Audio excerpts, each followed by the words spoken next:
باللہ من الشیطان الرجیم بسم اللہ الرحمن الرحیم ولا يسمع الصم الدعاء اذا ما ينذرون ولئن مستهم نفحة من عذاب ربك ليقولن يا ويلنا انا كنا ظالمين۔ ابھی تو ان کو ڈر سنایا جاتا ہے تو بہرے بن جاتے ہیں، اور اگر انہیں تمہارے رب کے عذاب کی کوئی معمولی ٹھوکر لگ جائے تو ضرور وہ کہیں گے ہائے ہماری بربادی، بے شک ہم ظالم تھے۔ یہاں پر لئن یہ لام جو ہے قسم مقدر کو بتاتا ہے، اور ان شرطیہ ہے، اور قسم اور شرط جب دونوں جمع ہوں تو کسی ایک کا جواب آتا ہے۔ اگر مؤکد ہو کر کے آئے تو معلوم ہوگا کہ قسم کا جواب ہے، اور بلا تاکید آئے تو معلوم ہوگا کہ شرط کا جواب ہے۔ جیسے لئن تاتنی آتک، تو آتک میں کوئی تاکید ہے نہیں تو شرط کا جواب ہوا، اور اسی سے قسم کا جواب معلوم ہو جائے گا۔ اور لئن تاتنی لاتینک، تو لاتینک کے مؤکد ہو گیا تو اسے معلوم ہے کہ قسم کا جواب ہے۔ تو یہاں پر لام جو ہے قسم مقدر کو بتاتا ہے، اور ان شرط کو اب لا یقولن جواب میں آیا ہے جو مؤکد لام سے نون تاکید سے، تو اس سے معلوم ہوا کہ یہ قسم کا جواب ہے۔ اب یہاں پر یہ بتایا ہے کہ بہت تاکید کے ساتھ فرمایا گیا کہ اگر ذرا سی معمولی سی ٹھوکر عذاب کی لگ جائے تو چلانے لگیں گے کہ ہائے ہماری بربادی، بے شک ہم ظالم تھے۔ اسی کو کہا ہے نفحتن کی تفسیر میں دفعتن یسیرہ کا، یعنی ہلکی سی ٹھوکر، اور من عذاب ربک یہ نفع کی صفت ہے، یعنی نفحتن کائنۃ من عذاب ربک۔ اب اس کی پھر توضیح کی ہے وَلَئِن مَسَّهُم مِّنْ هَٰذَا الَّذِي يُنذَرُونَ بِهِ، کہ اگر انہیں اس سے جس سے کہ ان کو ڈرایا جاتا ہے، عذابی سے ڈرایا جاتا ہے، اور جب ڈرایا جاتا ہے تو بہرے بن جاتے ہیں، اور جس چیز سے ڈرایا جاتا نہیں عذاب، اگر اس سے جس کو ان کو ڈرایا جاتا ہے معمولی سی چیز مس کر جائے تو ذلیل ہوں اور ویل اپنے اوپر ویل پکاریں اور اقرار کریں کہ انہوں نے اپنے نفسوں پر ظلم کیا، جس وقت کی ہین تسامو و عارضو، جبکہ وہ بہرے بنے اور اعراض کیا۔ اب اس میں جو مبالغہ ہے اس کو بیان کیا۔ تو ایک تو یہ ہے کہ اصابہ نہیں ہے، مسہ ہے، مسہ کو معنی چھو جانا، لگ جانا۔ دوسرے ہے کہ نفحتن ہے، نفحتن میں کئی طرح سے تاکید، نفع انفع، ایک تو ہلکا دینا اور تھوڑا دھونے کے بارے میں بولا جاتا ہے۔ دوسری ہے کہ یہ وزن جو ہے اس میں مرت کا ہے، جیسے ضربتن ایک بار مارنا۔ تیسرے کہ اس میں تنوین بھی ہے جو تنکیر کو بتاتی ہے، تنکیر جو تقلیل کو بتاتی ہے، یعنی ہلکی معمولی سی ٹھوکر اگر لگ جائے۔ اور نفع، ایک تو نفع بے عطیہ وانا رزقہ، یعنی تھوڑا عطیہ دینا، اور ایک نفع بولا جاتا ہے جانور کے لیے بھی، نفعت دابہ بمانا رمحت برجلہا و رمت بحد حافرہا، تو نفعت دابہ رمح یا رمحو یہ بھی فتح سے ہے، تو پیر سے ٹھوکر مارنا، اور ٹاپ کی حد یعنی نوک سے ٹاپ کے کنارے سے مار دینا، تو کنارے سے مارنا ہوگا تو ہلکا ہی ہوگا۔ تو نفع کے اندر اصلی معنی کے لحاظ سے قلت ہے، اور نفعتن کے بعد اس میں مرت، اس میں یہ بھی قلت و دراز کرے گا، تنکیر یہ بھی قلت ہے۔ تین وجہ تو یہ ہو گئی، اور ایک مسئلہ اس کی تفصیل کی ہے کہ مبالغہ کیا گیا اس طرح سے کہ مس اور نفع کو ذکر کیا گیا، اس لیے کہ نفع یہ قلت پہ دلالت کرتا ہے، جیسے کہا جاتا ہے نفعہ بعطیہ بمانا رزقہ بہا، رزقہ کے معنی ہلکا تھوڑا دے دینا، اس کو تھوڑا عطیہ دے دیا۔ ایک تو یہ ہو گیا کہ یہ خود لغوی معنی اس کا قلت کا ہے۔ دوسرا ما نہ بناہا للمرۃ، ساتھ ہی یہ کہ اس کا وزن مرت کے لیے ہے، فعالتن کے وزن پر اس میں مرت ہے، تو ایک بار ٹھوکر لگنا۔ پھر کہا کہ مس اور نفع میں تین مبالغے ہیں، ایک ہی کہ نفع جو ہے قلت اور تھوڑے ہونے کے معنی میں ہے. کہا جاتا ہے نفحت الدابہ وہو رمح لین، رم حرام کے را کے فتح کے ساتھ رمح الفرس والبغل والحمار وکل ذی حافر ضرب برجلہ، پیر سے مارنا، گھوڑے کا یا خچر کا یا گدھے کا یا ٹاپ والے کا. اور نفحت الدابہ رمحت برجلہا و رمت بحد حافرہا، یہ لسان العرب میں ہے. تو رمت بحد حافرہا تو ٹاپ کا کنارے سے یا اس کی نوک سے جب مارنا ہوگا تو ہلکا ہی ہوگا.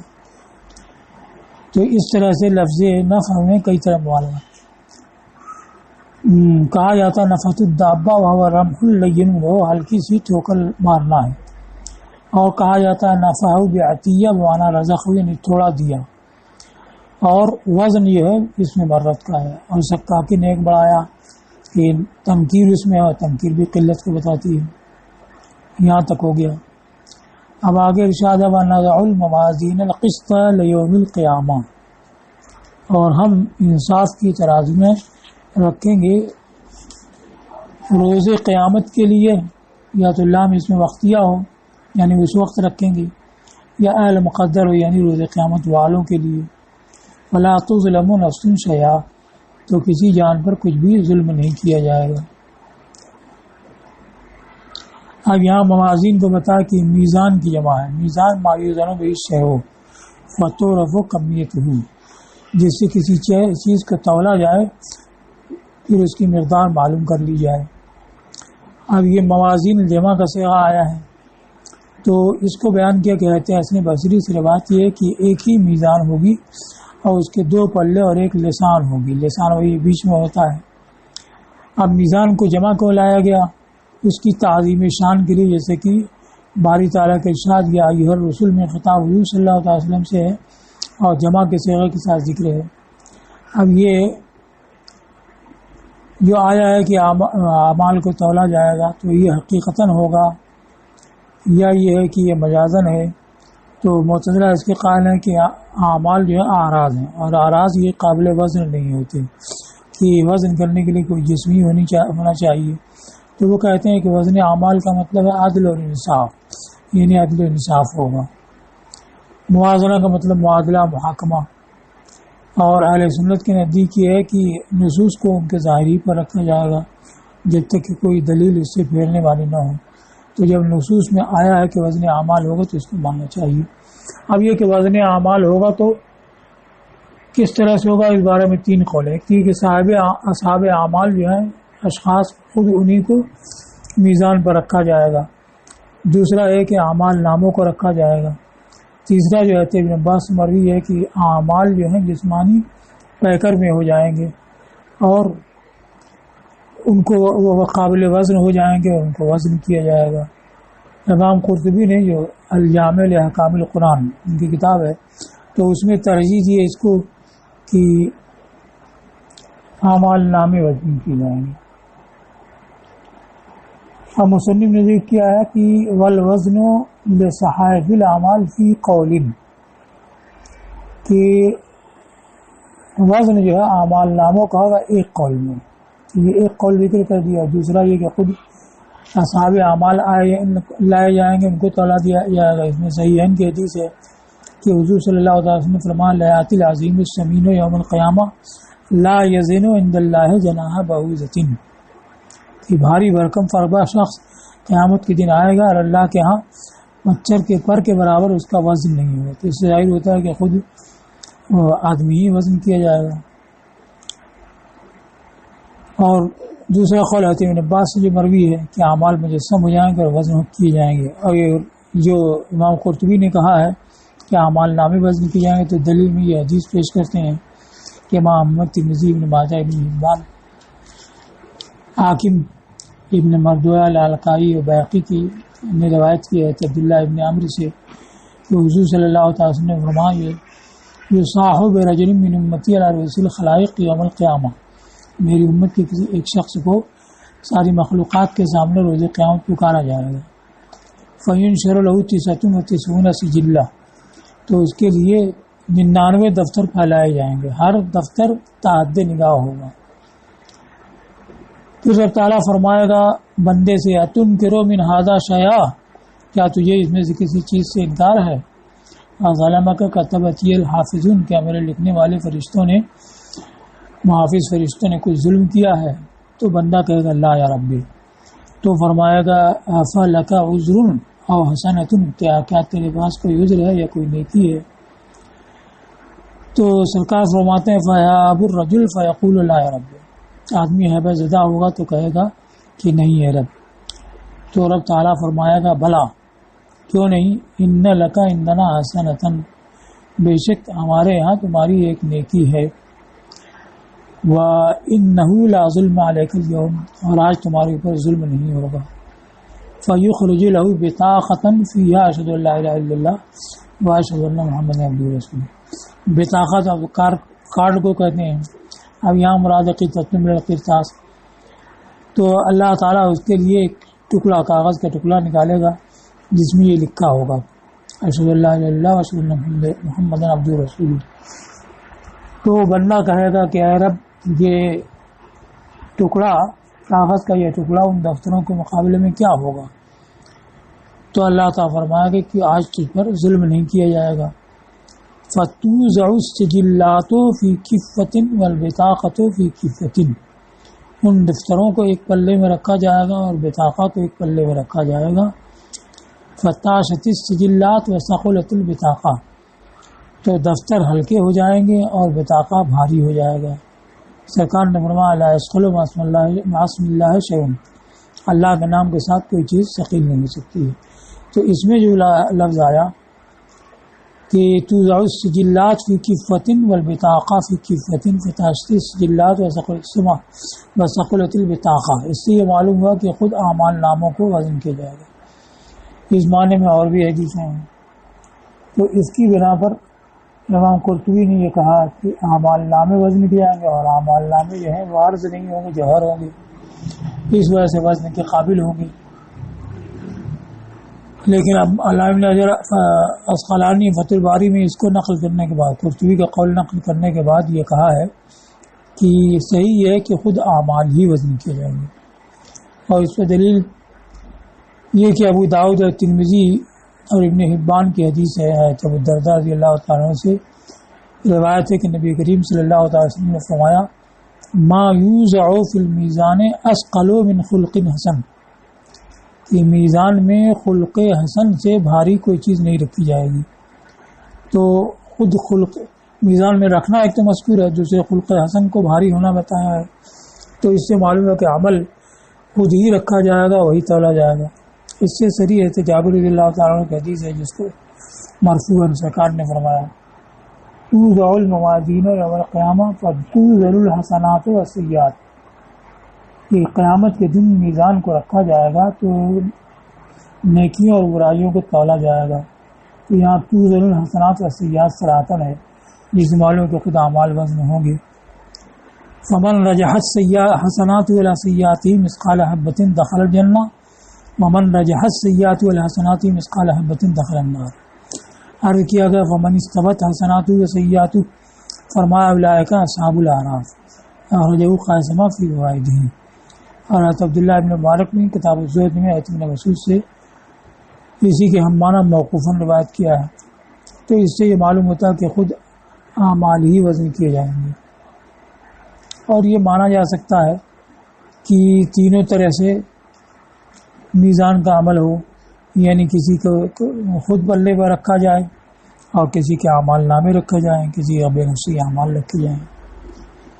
اب یہاں پر آیا نضع الموازین القسط، تو موازین موصوف القسط صفت ہے، تو موازین کو قسط سے موصوف کیا، حالانکہ قسط کا معنی عدل، تو موازین خود عدل نہیں، عدل والی ہیں، تو اس کو قسط سے موصوف کیا بطور مبالغہ، گویا کہ وہ اپنی ذات ہی میں عدل ہیں، یا حسب مزاج کے ساتھ، یعنی الموازین ذوات القسط، ہم انصاف والی ترازی میں رکھیں گے۔ لیوم القیامہ یعنی اہل یوم القیامہ یعنی لاجلہم، روز قیامت والوں کے لیے یعنی ان کے سبب۔ فلا تظلم نفس شیئا من الظلم، تو من الظلم نکال کر کے یہ بتا کہ شیئا جو ہے مفعول مطلق ہے، یعنی لا تظلم ظلما، کسی جان پر کچھ بھی ظلم نہیں ہوگا۔ وَإِنْ كَانَ مِثْقَالَ حَبَّةٍ مِّنْ خَرْدَلٍ أَتَيْنَا بِهَا وَكَفَىٰ بِنَا حَاسِبِينَ، اور اگر ایک دانے کے برابر رائی کے ایک دانے خردل رائی کے ایک دانے کے برابر ہو تو بھی ہم اس کو لائیں گے اور ہم کافی ہیں حساب لینے والے۔ تو مثقال حبہ یہ کانا کی خبر بننا ہے، کانا کا اسم ہوا ہے، ہوا سے کا مرجع شے ہے، یعنی وَإِنْ كَانَ الشَّيْءُ مِثْقَالَ حَبَّةٍ، وہ شے اگر دانے کے برابر ہو۔ اور دوسری قرأت نافع مدنی کی ہے مثقال حبۃ، تو ایسی سورہ لقمان میں آیا ہے مثقال حبۃ، تو اس میں کانت تامہ ہوگا، اور اگر رائی کا دانے کے برابر ہو اتینا بہا تو ہم اسے لائیں۔ تو من خردل یہ حبہ کی صفت ہے، حبتن کائنتن من خردل، بہا تو بہا کا مطلب ازرناہا کہ ہم اس کو حاضر کریں گے۔ اب ضمیر تو راجع ہوگی مثقال کی طرف، اب مثقال تو مذکر ہے تو اس کے موافق ہونا چاہیے بہی، مگر بہا آیا تو اس کی وجہ بیان کی کہ ضمیر مثقال کو مؤنث رکھا اس لیے کہ مثقال حبہ کی طرف مضاف ہے، تو مضافلہ کی وجہ سے مضاف میں تانیث آ جاتی ہے، جیسے بولتے ہیں ذہبت بعض و اصابہ، تو بعض تو مذکر ہے لیکن اس کا مضافلہ اصابہ یہ مؤنث ہے، تو اس مضافلہ کے لحاظ سے بعضوں کو بھی مؤنث قرار دیا گیا اور ذہبت فعل لایا گیا۔ وکفا بنا حاسبین یعنی عالمین حافظین، یعنی جاننے والے نگہداشت والے ہیں۔ تو عباس صلی اللہ عنہ سے مروی ہے کہ لأن من حفظ شیئا حسبہ عالمہ، کہ جو کسی چیز کی نگہداشت کرے گا تو اس کا حساب بھی رکھے گا، اس کو جانے گا بھی۔ اب یہاں سے انبیاء کرام کے واقعات کا بیان ہے کہ انبیاء کرام نے بھی قوموں کو انذار کیا لیکن انہوں نے سنا نہیں، اور پھر ان کے ساتھ اللہ کی طرف سے عذاب کا معاملہ ہوا۔ تو اگر تمہارے ساتھ قوموں کا یہ سلوک ہے کہ وہ سنتے نہیں بہرے بن جاتے ہیں، تو انبیاء کرام کے طریقے سے تسلی حاصل ہونی چاہیے۔ تو اس کے ذکر کرنے کے بعد دلائل توحید و نبوت و معاد کو بیان کرنے کے بعد انبیاء کے قصے ذکر کیے گئے تاکہ ان سے عبرت ہو اور ان سے تسلی بھی ہو۔ تو اب یہاں پہلے آیت موسیٰ اور ہارون علیہ السلام کا ذکر ہے کہ بے شک ہم نے موسیٰ اور ہارون کو فرقان اور ضیاء اور ذکر متقیوں کے لیے عطا کیا۔ تو یہ فرقان ضیاء ذکر کیا ہے؟